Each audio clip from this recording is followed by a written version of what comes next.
All right, so here's another story time. This one's actually about a storage locker. So this was back in 2016.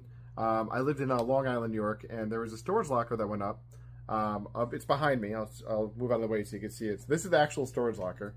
So this storage locker was it was small. It was actually I think a 10 by 5 by 10, and but it wasn't very packed. But I noticed in the storage locker, as you can see, it looked like I had some old boxes. The boxes looked like they were maybe from the 50s and the 60s. So I figured there was some old stuff in there. I wasn't sure what, but so the auction ended up selling for 210. I think it was 210 bucks.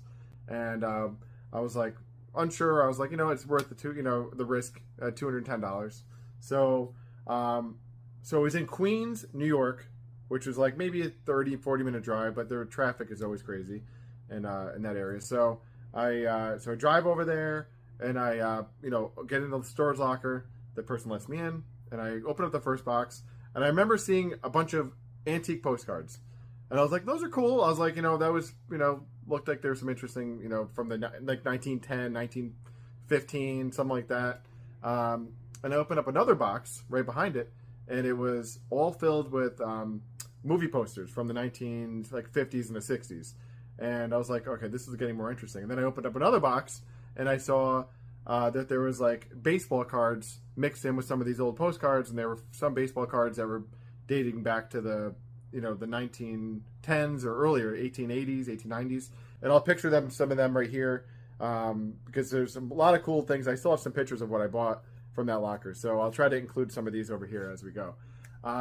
So I was into this $210. I loaded up my truck. There's a picture of me also when I was driving back because I was so excited. I thought, at this point, I was relatively new to like antiques, especially ephemera, like stuff like this I wasn't really too familiar with.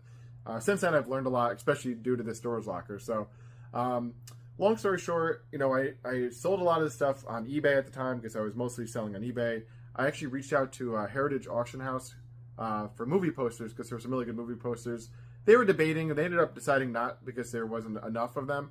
And they usually, I guess, take on bigger collections. But I stopped keeping track. I got to get the exact number, but it's in the $30,000 range of sales that we did from the storage locker. So I think it was like 31 or 33.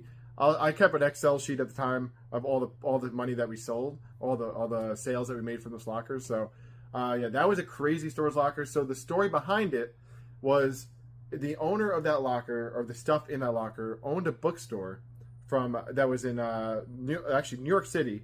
They were called Books and Things, and they were in business for I think 30 or 40 years.